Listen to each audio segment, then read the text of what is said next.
For my next trick, I'll need here a pack of playing cards, and I will also need a prediction which is inside the card case. I'm gonna show you my prediction in a second.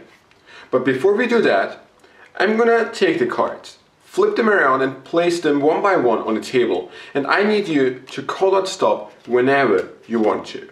In this case, since I don't have a spectator, I'm just gonna deal some cards facing up on the table. But if you would have a spectator, like if you had a spectator in front of you, he or she could really stop you at any time. In this case, let's say he wants to stop me right here. The next facing down card is gonna be the selected card of the spectator.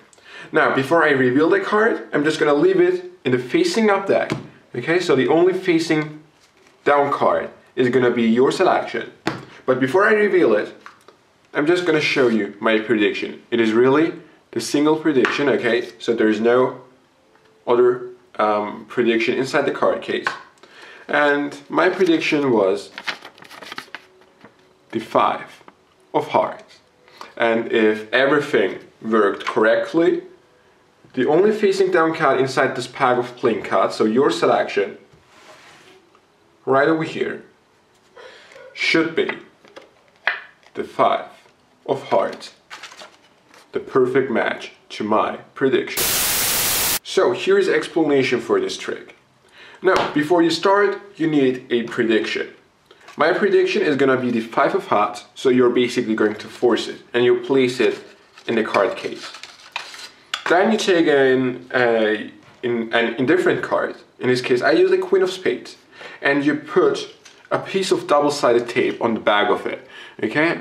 I think you can see it. Now, one quick tip, if you perform this trick, I would really advise you not to use a black deck, because during the performance, the spectator might catch the tape. And if you watch my performance carefully, you will see the tape, but like I didn't make a big thing out of it, because I'm gonna show you the explanation for it, and I think it is easier to follow along the explanation. However, this was just a quick tip.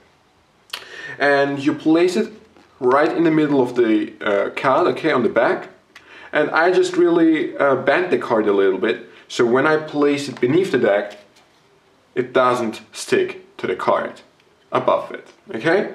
And here is the setup. You place the gimmicked card on the bottom, and the card you want to force facing up beneath the facing down deck. And even though I have here this band, so the card doesn't stick to this card, I still maintain a break above it, because this is gonna make the things a little bit easier later on, because you have to perform a double undercut at the end of the trick. But I will tell this to you in a second. However, to start, you show that you have a prediction, don't show it, just mention it, and then explain to the spectator what he has to do. So you place the cards facing up on the table, and he or she can call out stop whenever the spectator wants to. In this case, let's say the spectator says stop here.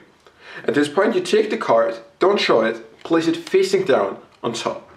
And at this point, you explain to the spectator that you're going to show the card in a second, but before that, you want to show the prediction. And as you're saying this, you have to perform a double undercut and cut these two cards to the top.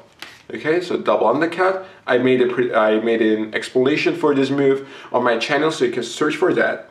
And by doing that, the card with the double-sided tape is gonna be on top, and the force card is gonna be beneath it. And of course, the spectator doesn't see it. And then you just explain that you're gonna place the remaining cards facing up on top of this pack, and by doing that, this selection is gonna stick to your gimmick, and the only facing down card is gonna be the 5 of hearts. Once you square up the cards, just squeeze them so the card really sticks to it. And now the rest is of course self-working.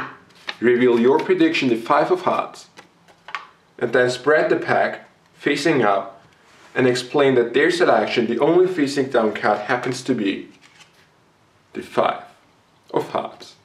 And this would be the end of the trick. It is very simple, and as you can see, it is really easy to follow along.